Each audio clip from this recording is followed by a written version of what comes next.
The visual novel genre has really grown over the last few years, with accessibility being higher than it's ever been before. Companies are bringing over Japanese visual novels and translating them to English, and we're even seeing some released for home consoles.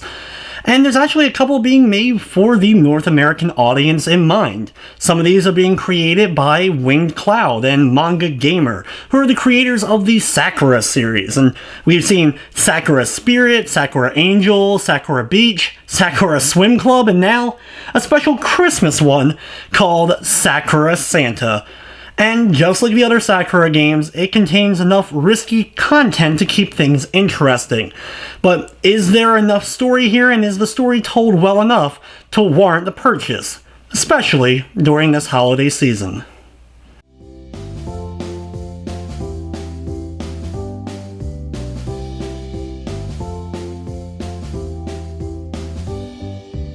If you're unfamiliar with the visual novel genre, think of it as a giant interactive picture book. You have text, and sometimes it's voiced, a lot of times it isn't, and you get to see pictures that go along with what's happening in the story.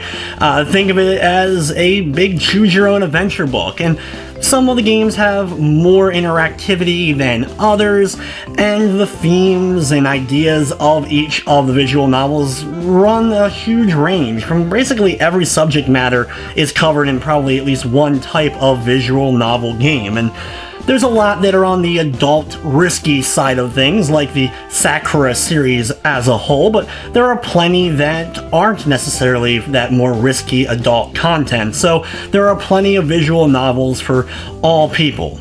With that being said, though, the Sakura series is that adult fan service style of visual novel. And like a lot of the Sakura games, there's not a whole lot of activity in Sakura Santa. It's basically you'll get a choice at the beginning of each day for what area you would like to go to, and that basically dictates which of the three girls you're going to be interacting with during the course of that day. As far as the story goes, you're playing as a college-age student named Koji who is far away from home, and he doesn't want to spend Christmas alone, so he ends up traveling through the town, finds a small shrine, and makes a prayer or an offering. And not only does he run into one girl, he ends up meeting 3 different girls throughout the course of one day.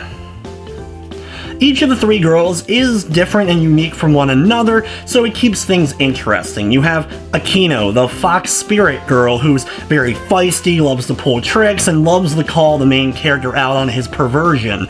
She works or is at the shrine where you first make your offering, and she becomes immediately infatuated with you, not only because of your offering and your wish of not being alone, but also because you ended up helping out the priest when you first went there. But as the story progresses, you slowly find out there's actually more to it of why she becomes so attached to you at the very beginning. You also have Itsumi, who is an old childhood friend who you just happen to bump into. She's more stern, she's more carefree and lax as far as it comes to the perversion side of things, though she's not really calling you out on it. In fact, she's pretty much okay with everything that ends up happening, but she's also a very determined and hard-working character. She's actually working at a cafe, and a lot of her interaction is you helping her out at that cafe. The cafe happens to be extremely popular because she likes to wear provocative clothing at the cafe. Even though it's not a maid cafe or a cosplay cafe, she likes to wear like bunny girl outfits or a Santa revealing outfit, and you can see no wonder why she's so popular. And last but not least, you have Santa. Yes, Santa. Have you ever wanted to play a game or read a book where Santa was the object of your affection? Well, here you go. Here's Sakura Santa, which is the main reason I even ended up picking up this game. I just had to see how the story of Santa would be told throughout the process. And basically, Santa, you find out, is actually the daughter of the real, big, fat, jolly, bearded dude. And all the members of her family, though, help with the whole Christmas thing, because of course there's so many people in the world, and the world's so big, there has to be multiple Santas. Remember as a kid when you would go to the mall and you would find out the guy at the mall in the Santa outfit was like Santa's helper? It's kind of like that, except in this case you have the stereotypical blonde. She's big busted, she's ditzy, she's completely innocent and oblivious to all your perverted dirty thoughts and dirty dialogue that you end up having with her. A great example of that is at one point she's trying to figure out a place for her candy cane wand, and of course your character suggests that she put it between her cleavage, which she immediately does, thinks it's weird but doesn't see the dirty part of the whole thing. She's honestly absolutely adorable and easily my favorite of the 3 girls in the game.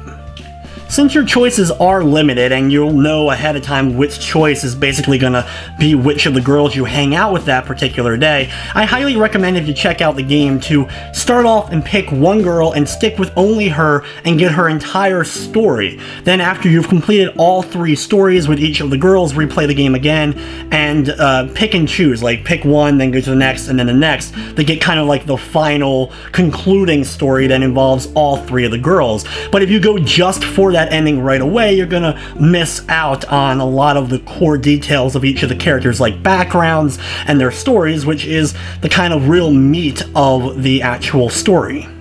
As far as the stories go, though, they're all decent enough. They get the job done. I wouldn't say that any of them are unbelievably stellar or blew me away with their writing.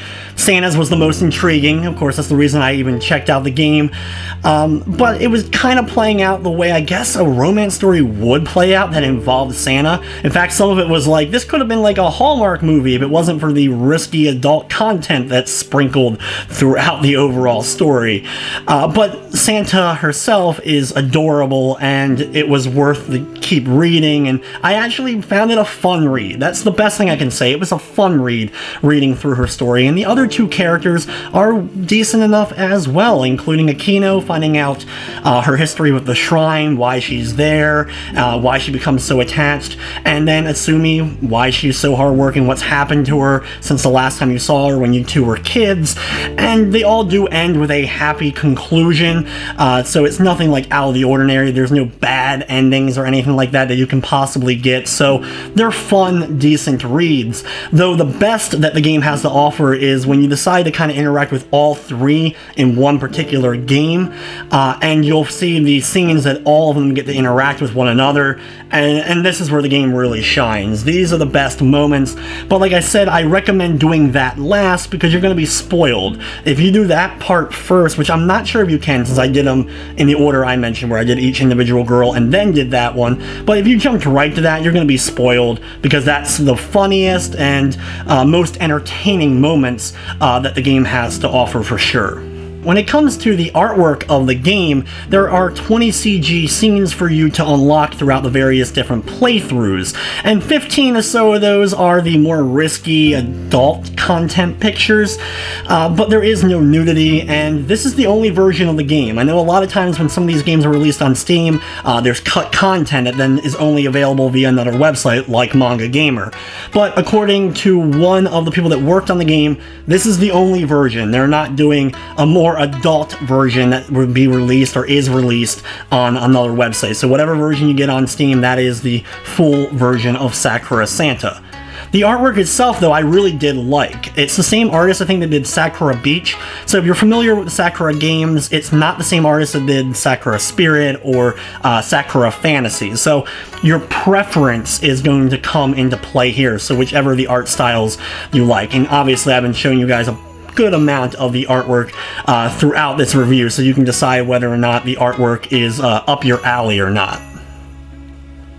As far as the length of the story, it's pretty typical Sakura fare. It took me about an hour and a half to get through my initial playthrough of the game, and of course on your subsequent playthroughs after that you can speed through all the text that you've already seen until you get to something that you hadn't read yet, and each of my other playthroughs took about a half an hour each. So I would say it took between 3.5 hours in order to read through all of the stories, though of course that will be dependent on how fast you read and how much you want to gawk at the various artwork that's spread throughout. Of course, seeing the different CG pictures, you'll unlock them and then you can view them at any time in your bonus menu. There is going to be eventually Steam trading cards for the game, though they didn't seem to be implemented when I was playing through the game. And since it is an easier game, there is no Steam achievements for you to unlock. I have to say, overall, I was actually pleasantly surprised with Sakura Santa. I love visual novels, I like reading these kind of stories. The artwork's, of course, always nice. But overall, Sakura Santa did a decent enough job to keep me interested. It wasn't a boring read, I enjoyed each of the characters, and I actually surprisingly really liked Santa. It's just really, really weird to dwell on. But either way, I'm going to be giving Sakura Santa a 7 out of 10. It is not an amazing, unbelievable read. It's a fun read for what it is, so know what you're getting into before purchasing the game. It is currently available on Steam and Manga Gamer. It is $9.99 as its base price, though I know it's on sale for the holiday season, and of course, Steam sales are always popping up. But either way, guys, that will wrap up this review of Sakura Santa.